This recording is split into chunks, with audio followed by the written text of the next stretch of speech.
Devaya. Om Namo Bhagavate Vasudevaya. Om Namo Bhagavate Vasudevaya. Narayanam Namaskritya Naram Chaiva Narottamam Devim Saraswatim Vyasam Tato Jayamudhirayet Shinmatam Swakata Krishna Punya Shravana Kirtana Hridayantasto Hyabhadrani Vidunoti Suhrutsatam Nashtaprayeshu Abhadreshu Nityam Bhagavata Sevaya Bhagavatiruttama-shloke bhaktir-bhavati naishtiki. Srimad Bhagavatam, Canto 4, text, chapter 17, text 22 through to 24. Prituruvacha Vasude Tvam Vadishyami Machasana Bhagan Barihishiya Vringte Natanoti Chano Vasu Prituruvacha Vasude Tvam Vadishyami Machasana Bhagam Barihishiya Vringte Natanoti Chano Vasu Prituruvacha Vasude Tvam Vadishyami Machasana Bhagam Barihishiya Vringte Nattanoti Chano Vasu. Translation by His Divine Grace Sri Bhaktivedanta Swami Srila Prabhupada Ki Jai. King Prithu replied to the earthly planet, "My dear earth, you have disobeyed my orders and rulings. In the form of a demigod, you accepted your share of yajnas we performed, but in return, you have not produced sufficient food grains. For this reason, I must kill you." Purport: the cow-shaped earthly planet submitted that she not only was a woman but was innocent and sinless as well. Thus, she argued that she should not be killed. Besides, she pointed out that being perfectly religious minded, the king should not violate the religious principles that forbade killing a woman. In reply, Maharaj Prithu informed her that first of all she had disobeyed his orders. This was her first sinful activity. Secondly, he accused her of taking her share of yajnas, sacrifices, but not producing sufficient food grains in return. Text 23. Yavasam jagadyanudinam naiva dogdyaushadam payaha audasam payaha tasyam evam hi dushtayam dando natrana sasyate.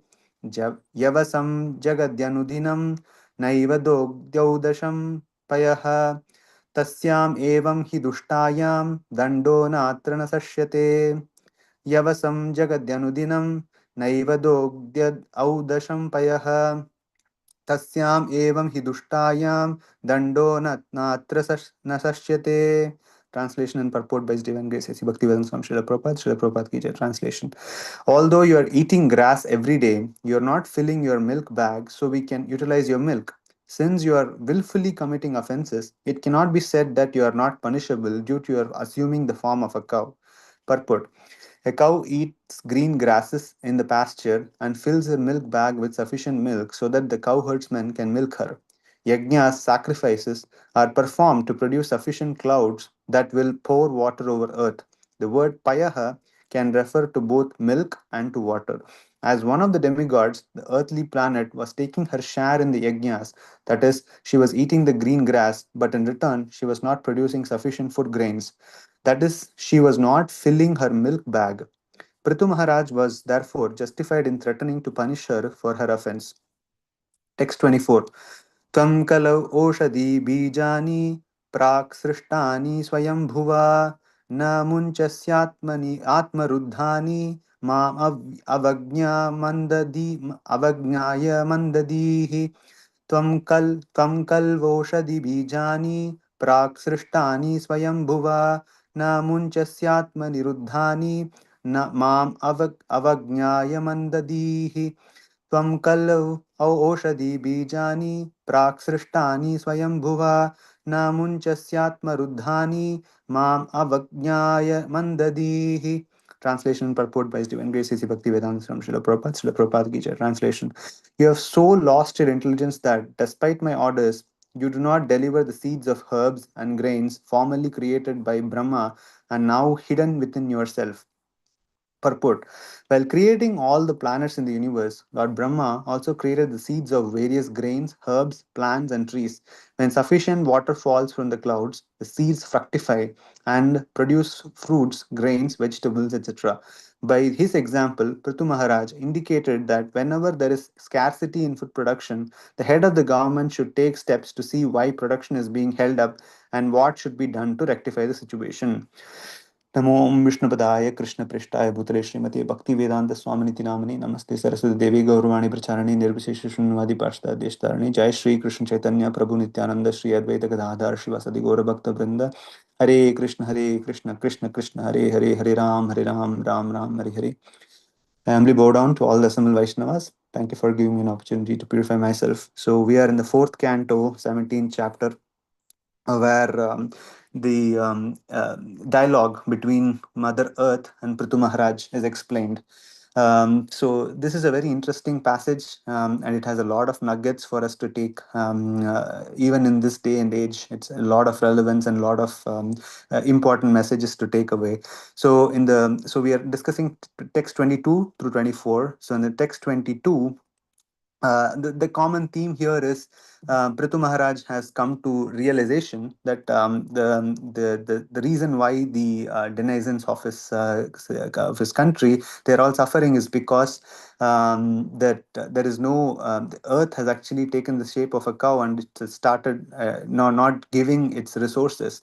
So now Prithu Maharaj is going to he's talking to the he's actually chasing the cow, which is the earth in the shape of a cow, and he's actually very angered by the fact that the earth is not delivering the fruits of yajna, that he was about to kill the earth. So the first verse talks about why Prithu Maharaj is actually chasing the earth and about to kill her, because he is actually having these arrows and pointed at the earth, and he's so angered by the fact that the earth is not delivering.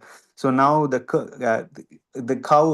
cow-shaped earth actually spoke back to Prithu Maharaj and said that she is a woman and she should not be harmed. So Prithu Maharaj is giving her in the first text, she's giving her two reasons why it's not the case. First is the cow, despite being in the form of a cow, the earth has actually disobeyed the orders of the Prithu Maharaj, who is the king of the earth.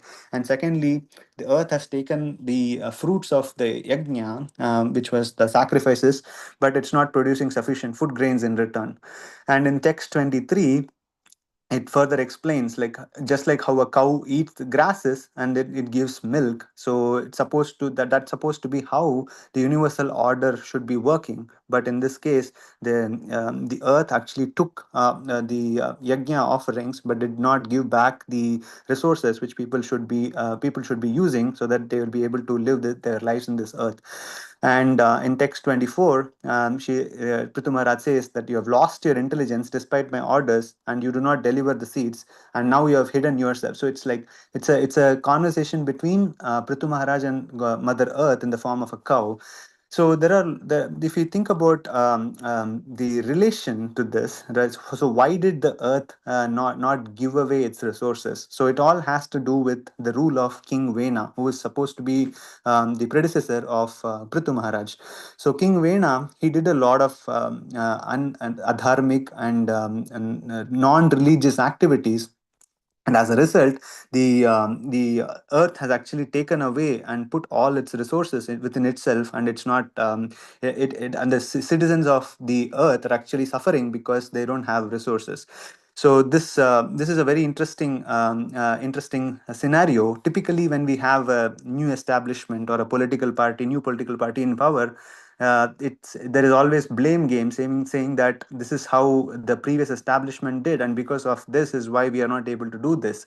But here, Prithu Maharaj is not worried about what the previous King Vena did, but rather he's actually interested in finding out the root cause for why the citizens are suffering.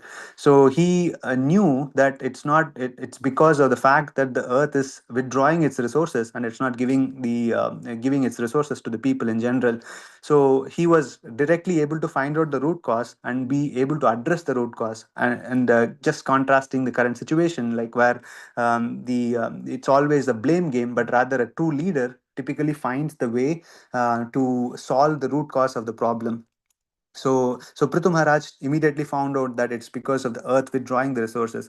So this is another interesting parallel. So typically, when we think about resources, especially in this day and age, there is a lot of hype about AI, and people, when they talk about resources, it's all about personal finances and everything.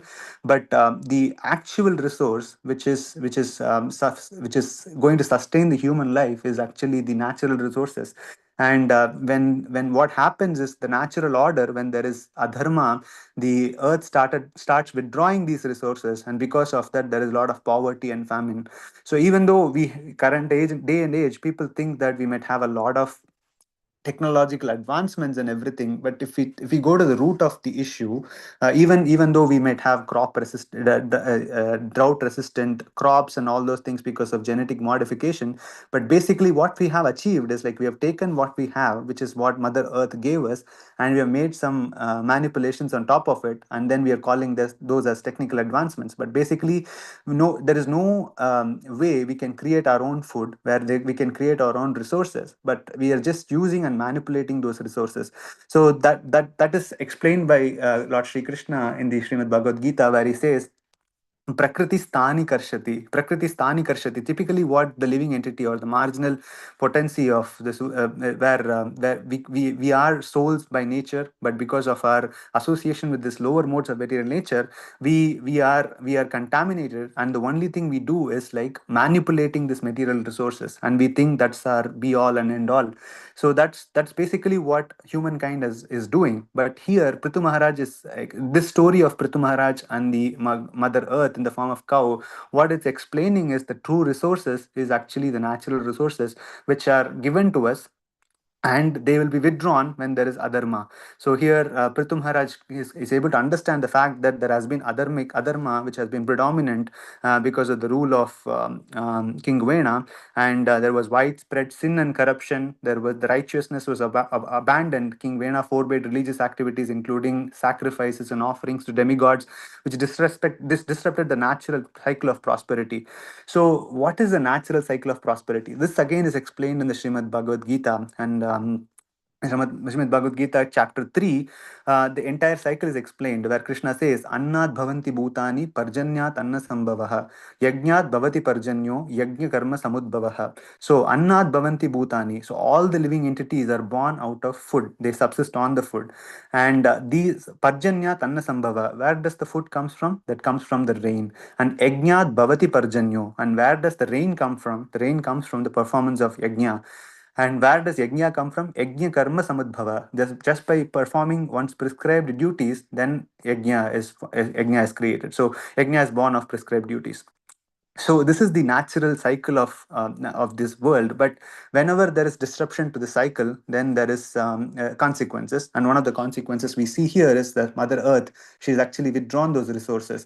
And it's so typically demigods, they are Mother Earth here is Srila Prabhupada actually attributes Mother Earth as a demigod, and typically the demigods are bound by universal rules. So Prithu Maharaj, after he took over, he has actually performed yajna or sacrifices, and because of that, the demigod of Earth, Mother Earth, is supposed to provide all the food grains. But she, out of fear of King Vena, has actually withdrawn all the resources and is not providing. So hence, here Prithu Maharaj has to intervene and make sure that the grains and all the natural resources are distributed to the people in general.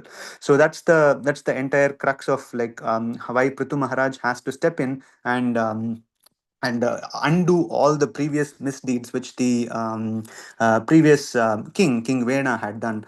So again, like when we think about so here the most important principle which is explained is about the Isha Vasya principle. So typically we see everywhere people trying to hoard money, hoard wealth. So even in this current day and age, there is fracking going on. There is a lot of things which we do to take out the natural resources. But if we don't follow the natural order and only take what is needed for us, and don't take things which are not supposed to be taken by us, then that is against the Ishavasya principle, which is the grounding principle by which the world operates.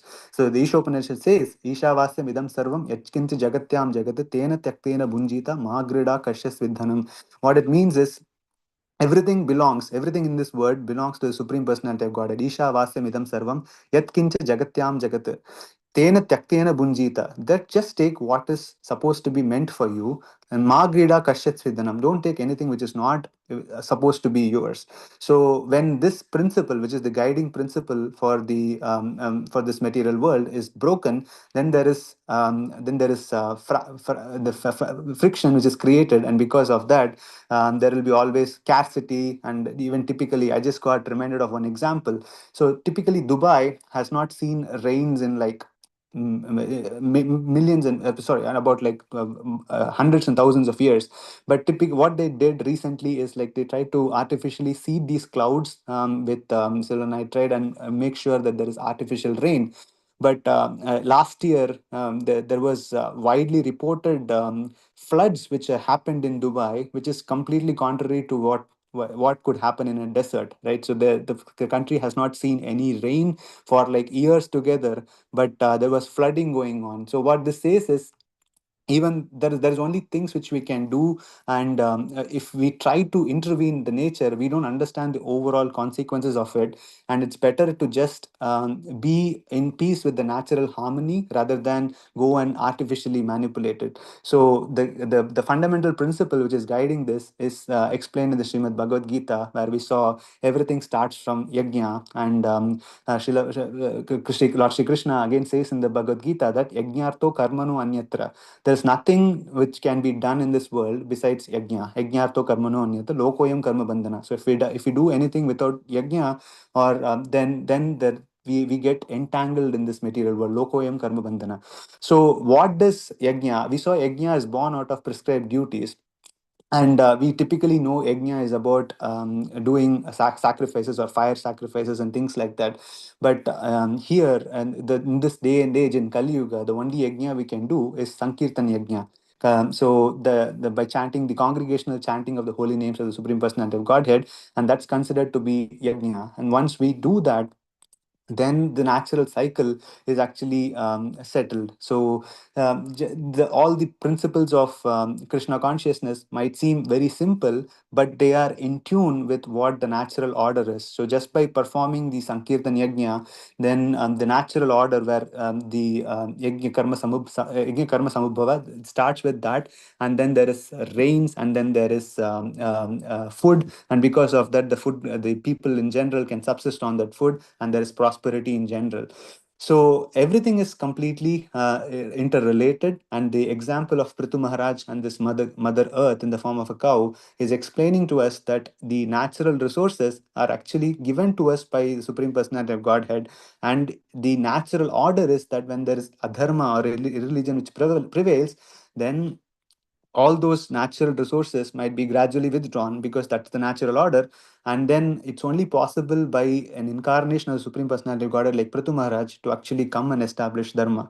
So we see in economics there is always this cycle of a recession followed by inflation followed by recession. So this is natural order in economics. But similarly, there is natural order in the entire world, where if adharma predominates, then there has to be intervention where the people suffer in general, and then there is intervention by the Supreme Personality of Godhead or his representatives, and then there is dharma which is established. So that's the natural order. And if this is broken, and if we don't follow the natural order, then everybody in general suffers. So here Prithu Maharaj is explaining this fact, and helping us understand that the natural resources are the true resources. And the only thing which we can do in this day and age is perform yajna, which is nama yajna, which is sankirtan yajna, by chanting the congregationally chanting the names of the Supreme Personality of Godhead.